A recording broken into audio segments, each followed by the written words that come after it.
Vamos E era lá. exatamente o que eu ia Bom falar. dia, boa tarde, boa noite para vocês que estão chegando aqui agora. Essa aula já começou há alguns minutinhos, mas era bom porque a gente estava fazendo mais ou menos uma espécie de um flashback. Nada do que a gente falou até agora é novo, mas meu nome é Luiz Maia, junto com o professor Luiz Kerr, nós estamos responsáveis pela disciplina Princípios de Economia nesse primeiro semestre de 2021.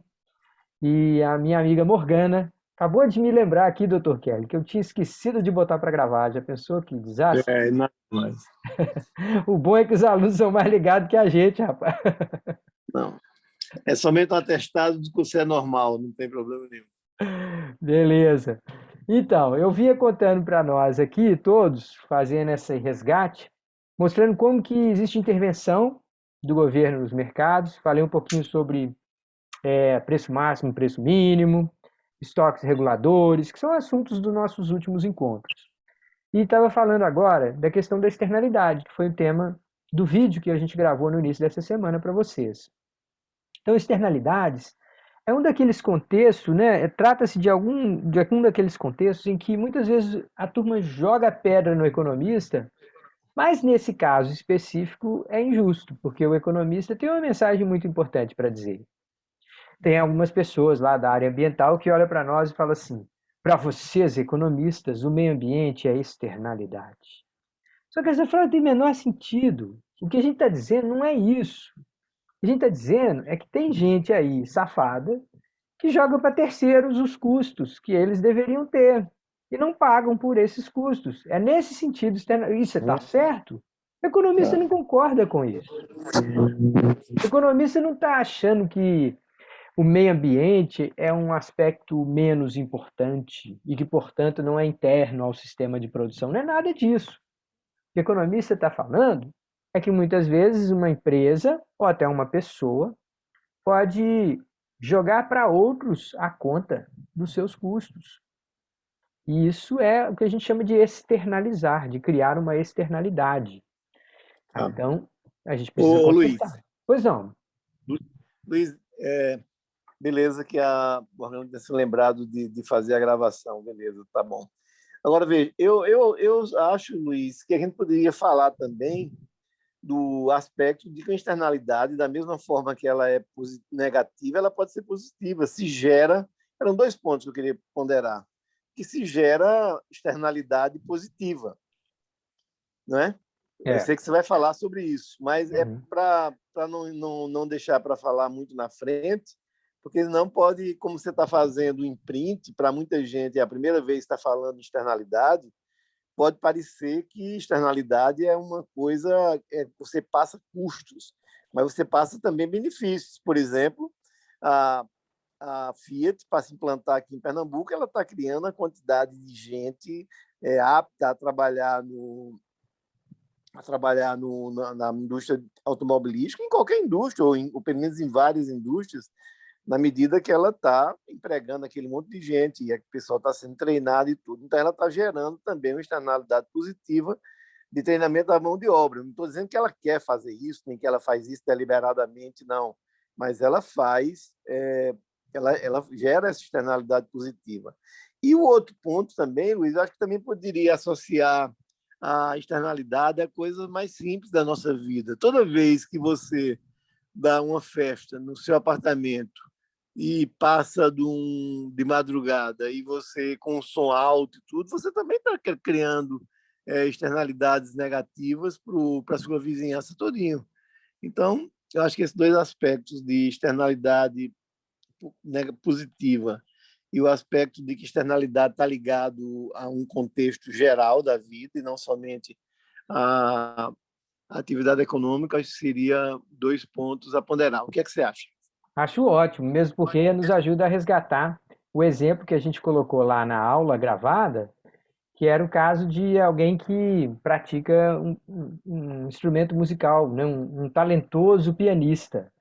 Se o seu vizinho é Uhum. um pianista talentoso, isso é um grande benefício para você, né? Imagina, no final da tarde, ele começa a tocar lá uma obra bonita de uma música e você, sem pagar nada por aquilo, só pela sua proximidade, né? Você está tendo um benefício. E o outro ponto que Isso. você chama a atenção, que é muito importante, Kerly, é que essas externalidades, né, que podem ser favoráveis ou desfavoráveis para quem está no entorno, elas também podem vir tanto da produção, mas também do consumo, Do né? consumo, Então, claro. uma Beleza. pessoa que come uma tipo de comida e que o cheiro é desagradável, ela gera para outras pessoas em volta um desconforto. Né? E ela não está interessada, assim, não foi o interesse, não foi a intenção dela provocar dano a ninguém. Mas se ela Uhum. produz lá, eu tinha uma vizinha lá em Brasília, no tempo que eu morei lá, que eles eram orientais, e eles cozinhavam durante muito tempo rim de boi, enfim, vísceras de animais, e era uma prática da culinária deles, mas o cheiro que subia, eles moravam no apartamento logo abaixo, o cheiro que subia não era nada agradável para a gente. Então, assim, às vezes a pessoa usufruir do seu próprio bem pode provocar um efeito positivo ou um efeito É. negativo sobre terceiros, né? Então, as externalidades podem vir tanto do consumo quanto da produção. No nossa situação atual, o uso ou não de uma máscara pode ser um bom exemplo. Quer dizer, você, quando não usa uma máscara, você pode estar criando uma externalidade negativa. Você acha que você não gosta de máscara, que aquilo lhe incomoda, tudo bem. Mas você pode estar se tornando, né, gerando externalidade também negativa e tal. Beleza, Luiz, beleza. Excelente. Eu gosto muito dessa ideia, viu, Kelly, de as pessoas se Hum, lembrarem que ao se vacinar, elas estão fazendo um bem para si, mas elas estão fazendo um bem também para todo mundo que está em volta de si. Porque quem isso, não isso. está vacinado pode ser, né, um infectante, pode ser alguém não apenas que adoece, mas que leva a doença para outros. Então, Uhum. acaba que a gente está vendo muito próximo esses exemplos de externalidades positivas e negativas, né? Uhum. Acho muito interessante, sim. Quando a gente vai tentar tratar a questão de externalidades positivas e negativas, a gente adotou a seguinte estratégia. Primeiro, vamos dar uma olhada no diagrama de demanda e oferta, né? Então, a gente usou lá, na nossa gravação, a gente colocou o diagrama de demanda e oferta e falou assim, bom, vamos ter aqui uma curva de oferta inicial, que é essa mais baixa, que ela perpassa apenas os custos privados. Opa, como que é isso? Suponha que todas as empresas nesse setor, nenhuma delas paga por filtro, nenhuma delas paga por tratamento dos seus resíduos. Então, os custos são artificialmente baixos, porque eles não estão arcando com aqueles danos provocados ao ambiente ou a terceiros. Com custos mais baixos, é como se a oferta tivesse sido deslocada para a direita artificialmente. Né? A gente lembra que no diagrama de demanda e oferta, a oferta ela expressa a intenção de colocar à venda maiores quantidades por parte de todos os vendedores, produtores daquele setor, na medida que o preço sobe. Quando o preço sobe, eles vão estando dispostos a colocar mais e mais quantidades à venda. Tá, então, dessa curva de oferta primária, inicial, a gente teria ali a situação em que todos os produtores, vendedores desse mercado, nenhum deles até agora está pagando pelos custos a terceiros. Aí vamos supor que passou uma legislação ambiental mais rigorosa, colocou fiscalização e disseram assim, não, agora você não vai poder mais jogar nas costas dos outros esses danos, né? Não vai poder mais externalizar parte dos seus custos. Ao internalizar custos, seus custos são um pouquinho mais altos. Ah, como é que a gente registra mudança de custo no diagrama de demanda e oferta? A gente desloca a curva de oferta para a esquerda. Aí é que a pessoa vai olhar e vai falar: eita, Luiz, então estou vendo. Quer dizer que num país que tem legislação ambiental mais rigorosa, os preços são um pouco mais caros. É verdade. É verdade, sim. Mas não é que o preço antes era mais barato, agora ele ficou mais caro. É que você não estava pagando por todos os custos ao comprar aquele produto. Então você estava com um preço incompleto e agora está pagando o preço total. Nesse sentido, gente, é que a gente pode falar assim, sem a tributação, sem a fiscalização, um país pode produzir quantidades maiores por algum tempo gerando danos que só vão ser sofridos lá pelas gerações futuras, só vão percebidos lá com muito tempo de acúmulo, e ele pode acabar gerando uma quantidade de produto maior do que aquela que seria ótima, e com isso até gerando uma quantidade maior de poluição, que seria ótima. Afinal de contas, a gente deve imaginar que quanto maior isso é produzido, maior poluição poderia acontecer. Mas esse é o caso de externalidade negativa. E o Kelly me ajudou a lembrar aqui que a gente também tem externalidade positiva. Foi o que a gente tratou no outro caso. No caso de uma atividade, ou serviço, ou mercado, em que, ao decidir por aquela transação, eu tenho certo benefício, mas eu também gero benefícios para quem está em volta de mim.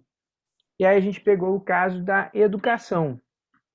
Ora, o que, que acontece, gente, quando mais e mais pessoas têm a chance de fazer um curso superior, ou pelo menos concluir um bom segundo grau, com algum tipo de aprendizado técnico e tal? É claro que essas pessoas vão ter mais chance de conseguir emprego, vão ter mais chance de conseguir melhores salários, mas o próprio fato de uma pessoa ter mais informação vai fazer com que a gente tenha menos violência urbana, vai fazer com que a gente tenha mais facilidade de se entender numa reunião de condomínio, vai fazer com que a gente tenha maior capacidade de viver bem coletivamente na nossa comunidade, na nossa cidade. Todo mundo vai ter uma capacidade maior de fazer poupança, de cuidar uns dos outros, um membro da família que está passando dificuldade. Então, quando você aumenta o nível de instrução, de educação de uma comunidade, de uma população, existe o ganho que é aquele pessoal, quanto que a pessoa consegue fazer de salários maiores, mas existem ganhos que vão além desse ganho pessoal. São ganhos coletivos. Tá? Isso que a gente chama de efeitos externos positivos, ou então de externalidades positivas. Mas se eu fosse escolher quantos anos da minha vida que eu vou estudar, só pensando no meu benefício próprio, pode ser que eu fizesse ali, terminei a graduação, fizesse um MBA lá da vida e parava por ali. Mas aí o governo fala assim, não, eu quero que você estude mais. Eu vou te dar uma bolsa. Então o governo foi lá e me deu uma bolsa de mestrado para eu ficar mais 2 anos estudando na universidade. Não satisfeito, quando eu terminei, o governo falou assim, eu te dou uma bolsa de doutorado. Eu te dou um dinheiro para você continuar estudando mais 4 anos. Claro que ele não faz isso para todo mundo, é um tremendo de um funil, é um concurso muito difícil. Mas, de toda forma, ao fazê-lo, o que ele está fazendo é dizendo assim, Luiz, não escolha quantos anos você vai estudar na sua vida só pensando em você. Eu te dou um pouquinho de dinheiro para que você estude mais do que aquilo que seria o ideal para você. Então, quando a gente tem esse tipo de situação, é como se eu tivesse mais renda para comprar esse produto do que antes eu tinha. Então, eu tinha ali primeiro uma curva de demanda, está chamando de valor privado, é o quanto que as pessoas demandariam de serviços educacionais se elas fossem levar só em conta aquilo que faz bem para elas. Aí o governo vem e dá bolsa, dá subsídio, dá incentivo para as pessoas estudarem e faz com que a demanda se amplie um pouquinho. Com isso, a gente acaba tendo uma quantidade um pouco maior de pessoas com nível educacional, com curso superior e tudo mais, tá? Então, o que a gente está vendo é que a existência de externalidade negativa ou positiva acaba sendo uma justificativa real, saudável, para o governo intervir. O governo fala assim: se eu deixar o mercado funcionar livremente, cada um só vai tomar a decisão pensando no próprio umbigo.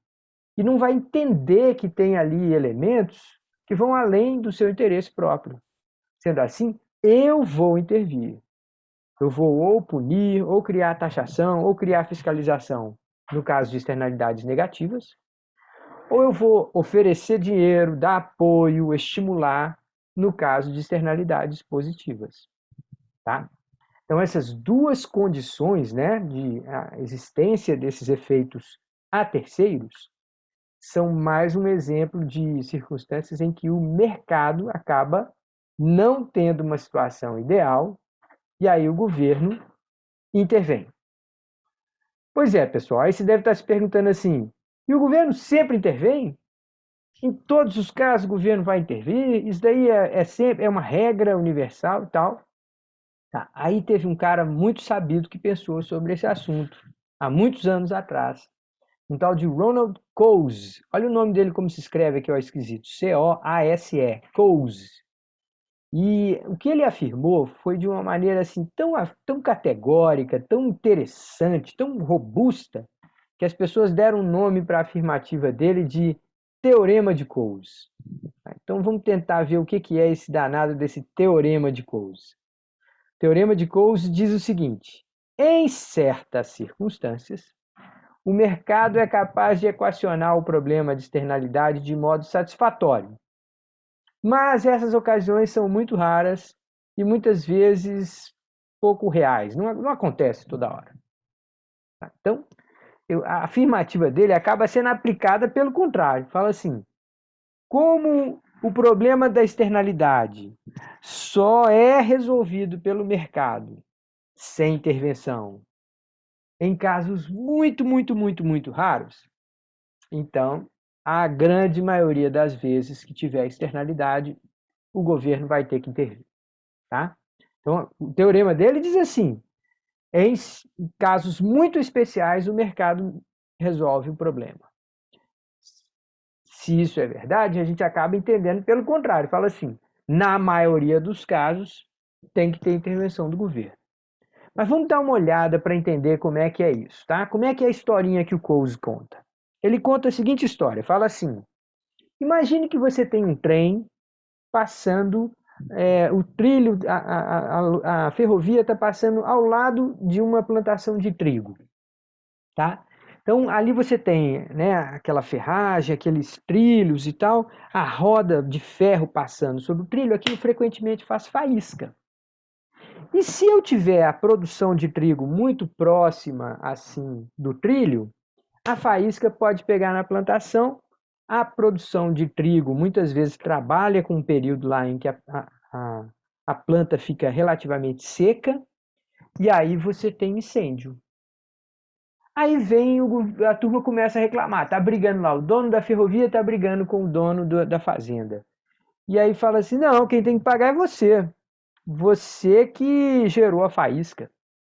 Aí o dono da ferrovia fala assim, não, quem tem que pagar é você. Você que plantou muito próximo da trilha do trem. E aí fica aquela briga, vamos atrás do governo. O que o governo vai fazer? Aí o governo pode virar e falar assim, segundo o teorema de Coase, não, aqui ó, tem certas circunstâncias aqui, vocês que se virem.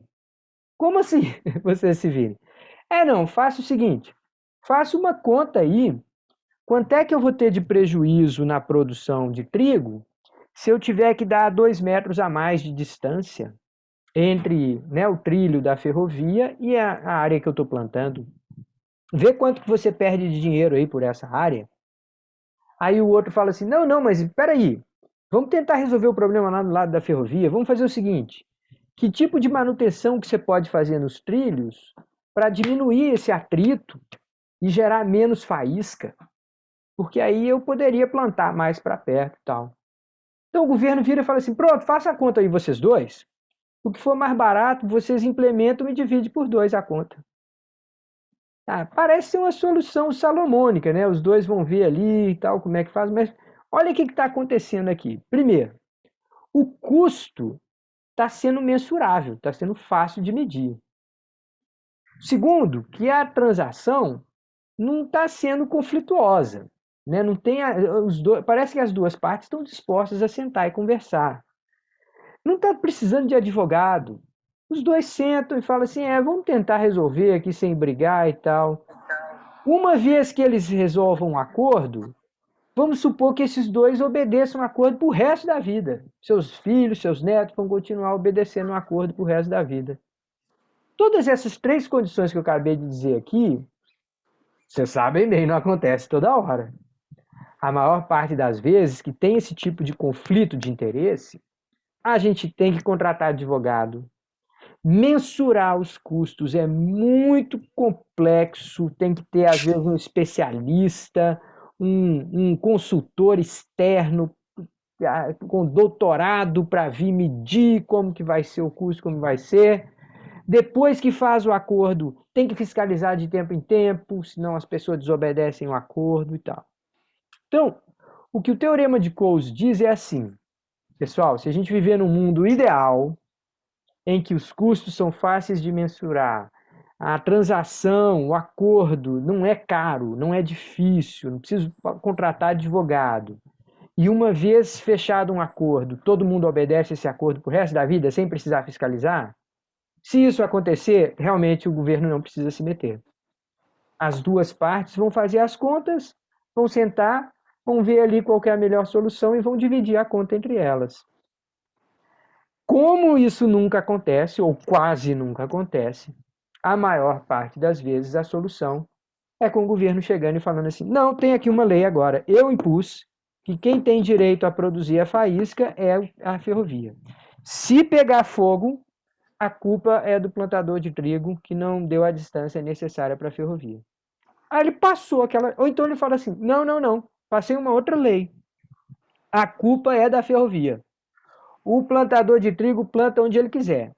Se a ferrovia não fez manutenção direito dos trilhos e acabou gerando incêndio lá na plantação de trigo, a ferrovia vai pagar essa conta.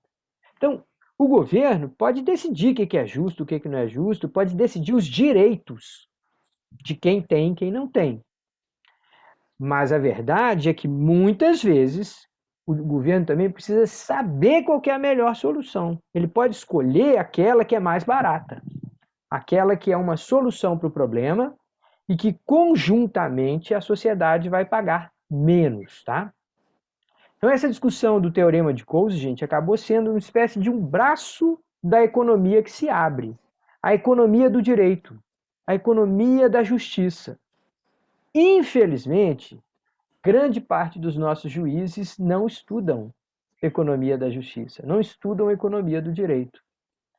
E aí, muitas vezes você vê juiz dando opinião absurda, falando, vai ser assim e pronto, porque a lei diz, porque eu interpretei a lei dessa forma. Então, quem prepara as leis, quem faz executar as leis, precisava saber um pouquinho mais sobre economia e, em particular, sobre essa solução proposta pelo Ronald Coase e o Teorema de Coase. Tá certo? Perguntas, comentários até aqui? Ô, Luiz, um comentário. Luiz, cheguei a ver algumas, pelo menos uma vez, mas vi referências várias vezes a um problema, ao teorema de Coase sendo aplicado na prática. Era muito comum há algum tempo, quando eu era criança, por exemplo, que as brigas de era muito comum, sempre é um grande problema delimitar onde começa uma propriedade, onde termina outra. Então, era comum que, às vezes, pessoas relativamente amigas, conhecidas e tal, se dispunham por conta da posição de um limite. Não, porque a minha cerca tem aqui. Não, e a escritura dizia que era aqui, mas as coisas naturais também se modificam com o tempo. Os rios se deslocam, as barreiras, as serras, tudo vai, e as árvores que eram amargas e tal.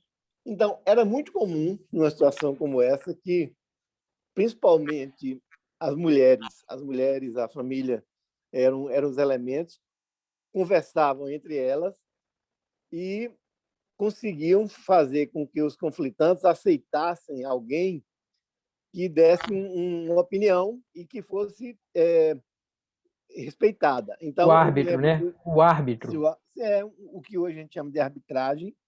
Ah, aí eu me lembro bem que o camarada que ia fazer a arbitragem sempre dizia: bom, eu não vou ser desmoralizado não. Se você me garantir que você cumpre o que eu disser, havia aquele compromisso. Não, o que o senhor disser, isso aí vai ser aceito, tal. Olha, não. Aí o cara pensava, ponderava, conversava com um, conversava com outro. Um belo dia, ele chamava as partes conflitantes lá para cá, os dois que estavam em conflito, e dizia: pronto, eu vou dizer qual é a minha posição, qual é a minha solução, já pensei e tal. quero saber se você continua o compromisso de que se o que eu decidir será cumprido. Não, cumprido.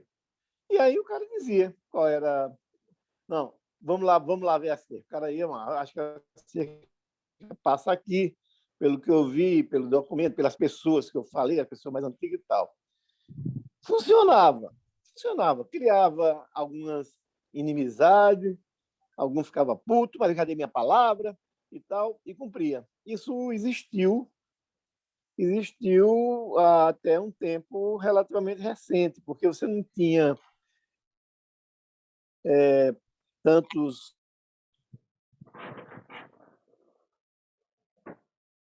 tantos juízes, tanta formalidade. Se você pusesse um advogado na discussão, advogado, uma parte botava um advogado, outra botava outro, tanto isso podia durar muito mais tempo do que o necessário, quanto também os custos disso podiam se arrastar por muito tempo. Então, já vi uma vez, com todos os detalhes, e sei de referências de várias vezes que situações, digamos, previstas no Teorema de Coase eram atendidas, mais ou menos atendidas. Agora, é claro que hoje esse tipo de coisa é feito através do mecanismo da arbitragem, né? O Brasil tem câmaras arbitrais que você pode utilizar para fazer esse tipo de acordo, que torna um pouco mais barato. E na Bolsa de Valores também tem alguns mecanismos que garantem que você não vai levar digamos, as divergências para a justiça comum e que você aceita implicitamente a arbitragem do próprio mercado, da própria bolsa, no caso de um conflito.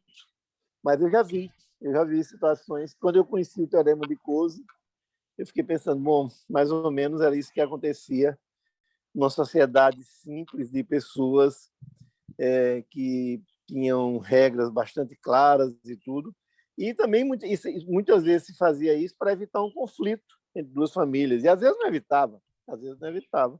E o conflito se estabelecia e acabava sendo pior para todo mundo. Beleza, era só isso, Luiz. Excelente comentário, Kelly, mesmo porque acaba chamando um pouquinho a atenção que nessa história que você está contando, existe ali uma espécie de uma reputação, né? A reputação das pessoas nessa sociedade era muito importante. Isso.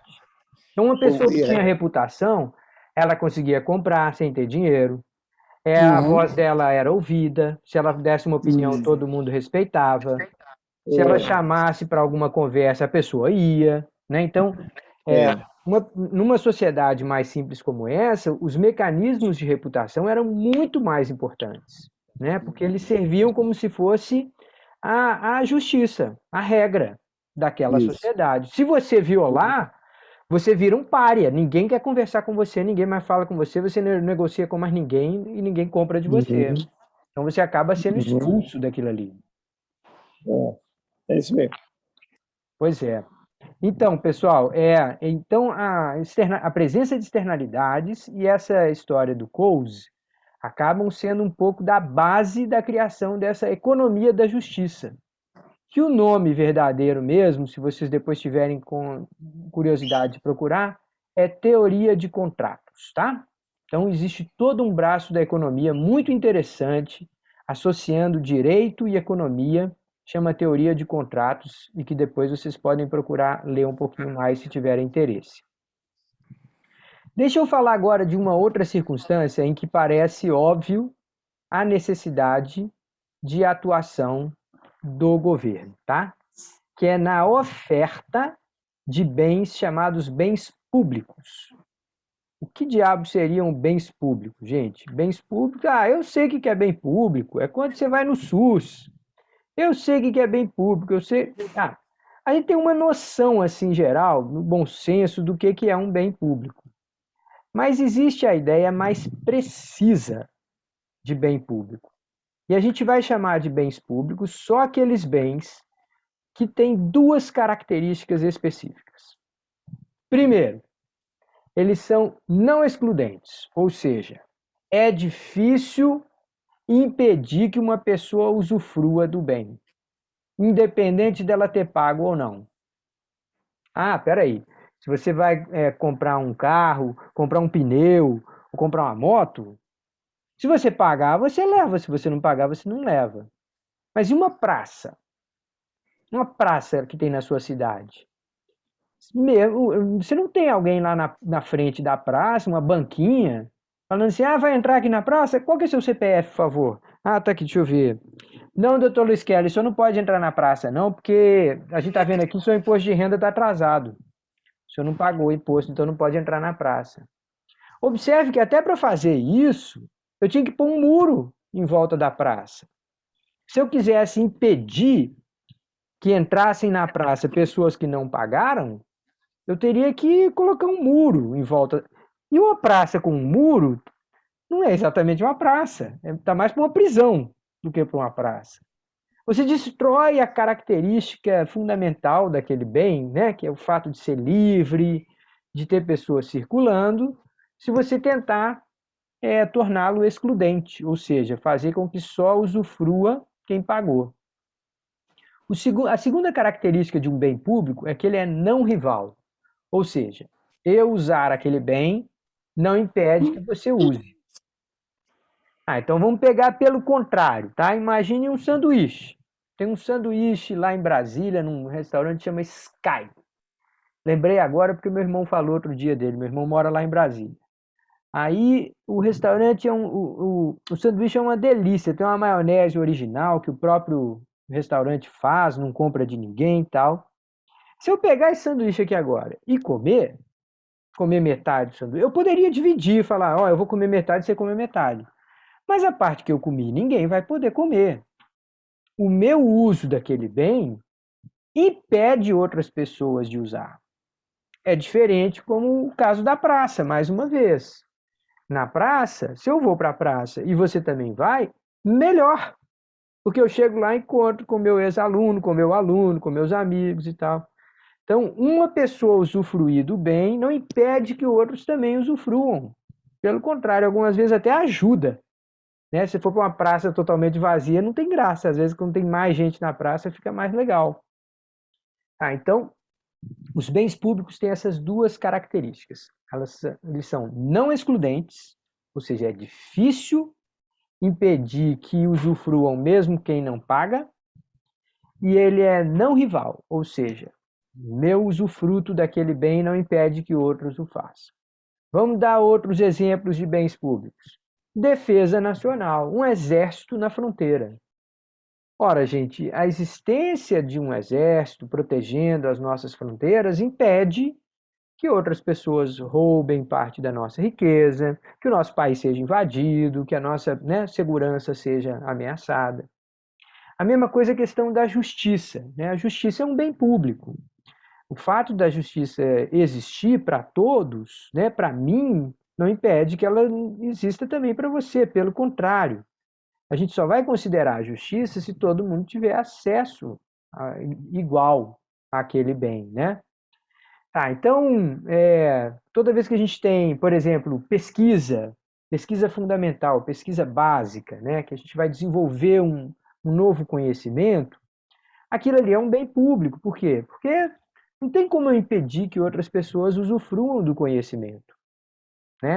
Então, o problema dos bens públicos é isso, é que como a gente tem essas características, é difícil ter uma empresa oferecendo esse produto. É difícil ter uma empresa oferecendo praça pública. Afinal de contas, a praça pública entra quem quiser, a hora que quiser. Então, se fosse uma empresa, ia falar, não, agora tem cerca, tem uma grade, tem um portão. Aí já não é praça pública. Aí já é uma prisão, ou já é, sei lá, um pátio, na melhor das hipóteses, mas não é a mesma coisa. Então, os bens públicos acabam que eles precisam ser oferecidos pelo Estado, porque se uma empresa privada fosse oferecer, não ia dar certo. Ou ela ia prejudicar a qualidade daquilo ali, ou ela ia fazê-lo de uma forma que as pessoas não querem, ou algumas vezes elas podiam até julgar contra o interesse da população. Quer ver? Imagina só o efeito de polícia, uma polícia privada. Professor, isso existe, chama milícia. Agora vai vendo. Milícia dá muito certo, né? Dá certo em lugar nenhum. É uma forma terrível de exploração das pessoas. Mas, enfim, uma polícia privada. Pense num policial que sai na rua todo dia falando assim, eu tenho que bater meta. Eu tenho aqui, nós traçamos uma meta aqui para o final do ano, eu tenho que prender pelo menos 10 pessoas. Imagina o cara indo para a rua e falando assim, não, hoje eu tenho que prender alguém. Então ele vai lá, para alguém num automóvel e fala assim, tem algo, tá tudo errado, tá tudo certo aí, tá tudo certo, documento tá tudo certo. Tá? Ah, joga ali um toco de maconha dentro do carro dele, vão prender esse cara, pronto. Resolvemos, batemos a meta. Conseguimos prender mais um aqui. Então, quer dizer, bens públicos são aqueles que, se a gente fosse colocar empresas privadas para explorar, há uma boa chance que aquilo ia dar errado, que não ia alcançar todos os objetivos, ou até que ia atuar contrário ao interesse das pessoas. Tá? Então, nesse caso, precisa do governo. Tá? A gente precisa de uma intervenção do mercado. Quais são os problemas com essa história toda? São dois. Primeiro são os caronas. Alguém que não paga e quer usufruir. Então isso não acontece só no Brasil, tem em todo lugar do mundo. Sonegador é uma criatura que existe em todo lugar do mundo, tá? Gente safada, gente, não é exclusividade do Brasil, não. Então os caronas ou os arregueiros, a expressão em inglês é easy rider, diz respeito a esse tipo de circunstância, em que alguém acaba querendo usufruir sem pagar. O segundo problema é quando as pessoas acham que podem não pagar porque a contribuição delas é pequenininha demais. Ora, quando a gente tem esse efeito de achar que a gente pode não participar porque a nossa contribuição é pequena comparada com o total, acaba que a gente tem a tendência a não pagar, a não ajudar.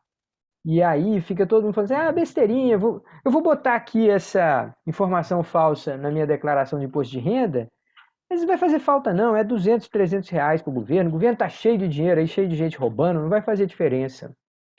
Então, quando a gente tem a impressão que a nossa participação num acordo, né, coletivo, nacional, é pequena demais, e aí a gente pode violar a nossa obrigação, né, desobedecer a nossa regra, a gente também tem um problema grave. E no Brasil tem muito disso também. Tem muita gente que acha que é besteira, isso aqui ninguém nota. Todo mundo faz. E aí acaba não contribuindo para que a gente tenha bens públicos de boa qualidade, tá? Também tem o adicional de que às vezes você não vê aquilo acontecendo.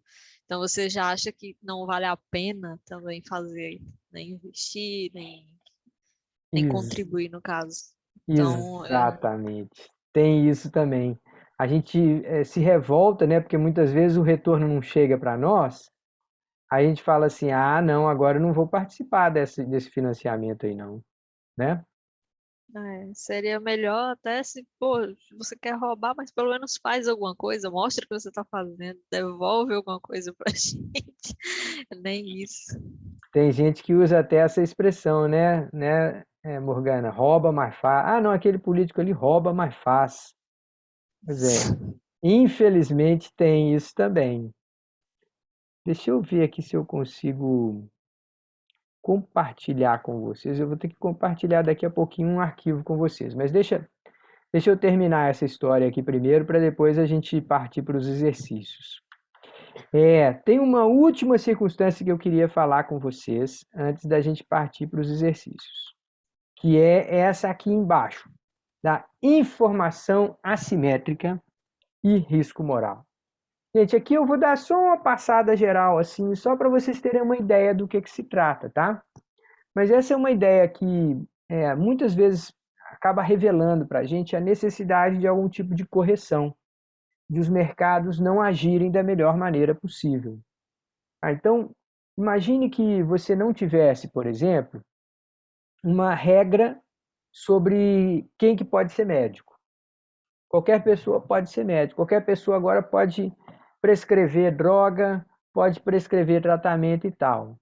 Ora, quando a gente chega para falar com o médico, que a gente está precisando de um atendimento, a gente não tem conhecimento sobre a doença e aquela pessoa tem. Existe um desnível muito grande de informação, é o que a gente chama de informação assimétrica. uma das partes sabe muito mais sobre o problema do que a outra. Então, se o médico vira para mim e fala assim, olha, você vai ter que vir aqui todo mês agora, durante 12 meses, e vai ter que tomar esse remédio aqui, tem que comprar dessa forma, tá, parará, parará. Ele está te obrigando ali, entre aspas, a fazer um monte de coisa, e você tem que confiar. Você fala, não, ele que sabe, eu não sei nada disso. Algumas vezes as pessoas estão desconfiadas, o que elas fazem? Ela procura uma segunda opinião. Né? O médico vira e fala, você vai morrer daqui a 6 dias. Espera aí, não é assim, eu estou bem, estou sentindo bem, vou procurar uma segunda opinião, tá? Mas essas circunstâncias em que a gente tem diferença muito grande no conjunto de informações entre duas partes, frequentemente a gente tem que o governo vir e meter uma regra, criar um árbitro. No caso do médico, que eu dei exemplo aqui, existe um conselho de medicina que credencia, né, os cursos superiores ali, eles têm que passar por atestado do MEC, do Ministério da Educação, para garantir que eles estão ensinando corretamente a medicina. Senão ele não pode dar um diploma de médico para qualquer pessoa. Né? Então, esse tipo de intervenção no mercado para corrigir problemas de informação assimétrica é muito comum. E alguns grandes pensadores da economia, pessoas que ganharam o prêmio Nobel, identificaram a ideia de que os mercados em que há um grande problema de informação assimétrica, sem intervenção, eles podem até ir ao colapso. Eles podem ir para crises. Então vamos pegar lá o exemplo de investimento financeiro, né? A gente sabe que há 12 anos atrás, 13 anos atrás, em 2008, a gente teve uma das maiores crises financeiras da história. Né? A crise de 2008, com quebra de bancos americanos e tal. Uma grande parte das razões que levaram àquela crise foi o fato de você ter informação assimétrica. Quem estava te vendendo um produto financeiro, uma promessa de juros, de retorno na sua aplicação, tinha um monte de informação que quem estava comprando não tinha. As pessoas não sabiam a roubada que elas estavam entrando. Então, nesse caso, até o governo não conseguiu impedir. Tá?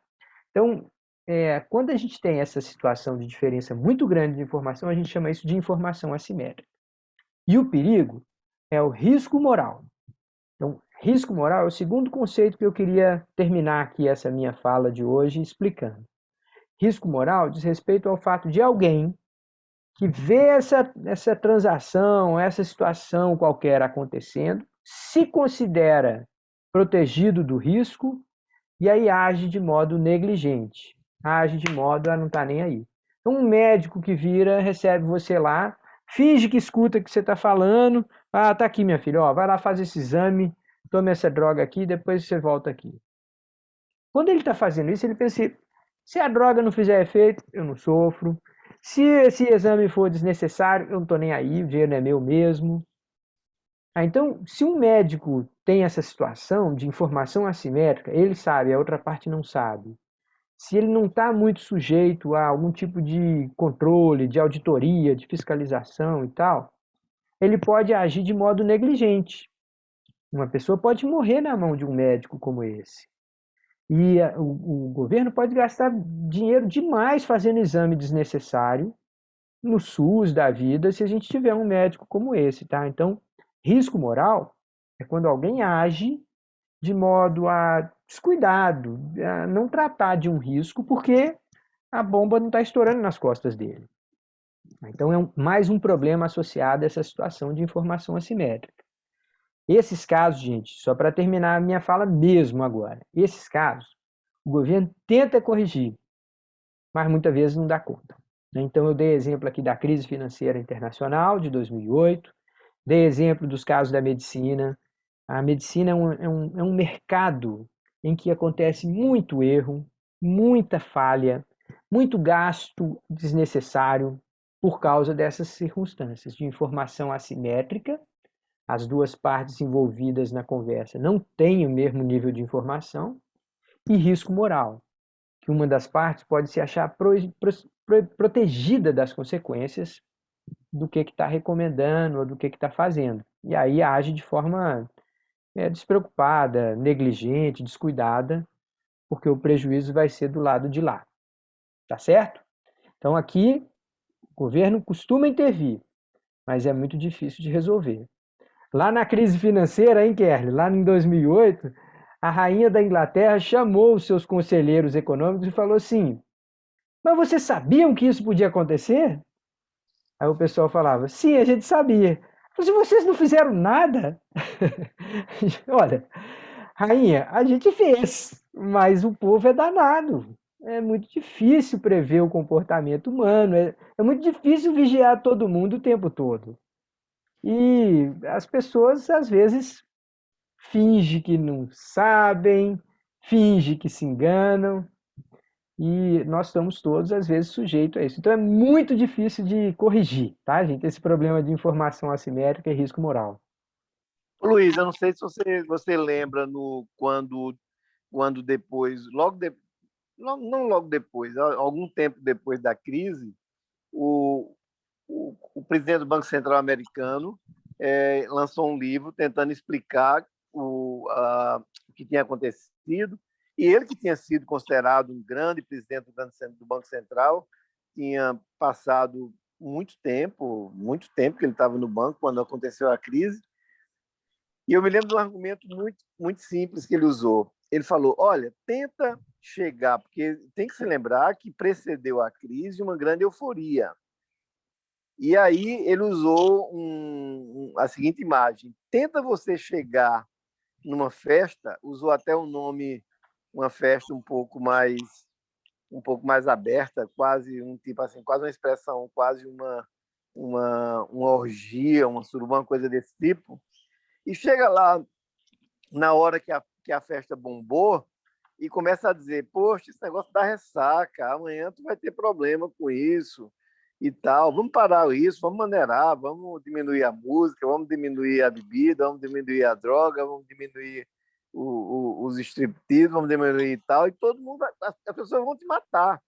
Então, numa euforia financeira, o Banco Central correr contra o mercado não é uma coisa simples, não é uma coisa fácil de fazer, não. Hoje, todo mundo corre para cima de mim perguntar por que eu não parei com a farra. Mas não é fácil parar uma farra, não é grande, não é fácil parar uma euforia financeira, né? E isso é verdade, quer dizer, não é simples, é muito comum. É muito comum quando, por exemplo, eu me lembro bem, um bom exemplo é o governo Lula, que tinha feito uma série de reformas importantes no primeiro governo e se preparava de alguma forma para fazer no segundo. Quando a economia começou a bombar, a popularidade do governo começou a ir lá para cima, e aí o cara viu e falou: meu amigo, eu estou aqui numa grande festa, eu virei um popstar internacional.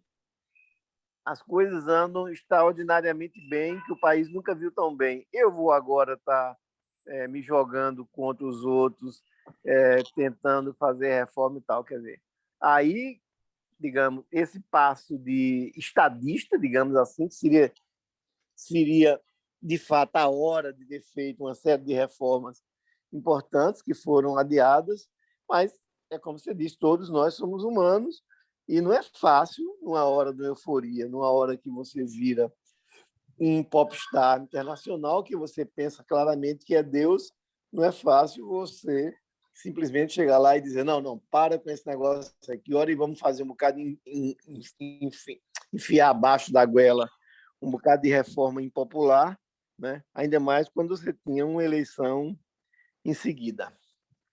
É verdade. Greenspan, o nome do presidente do Banco Central.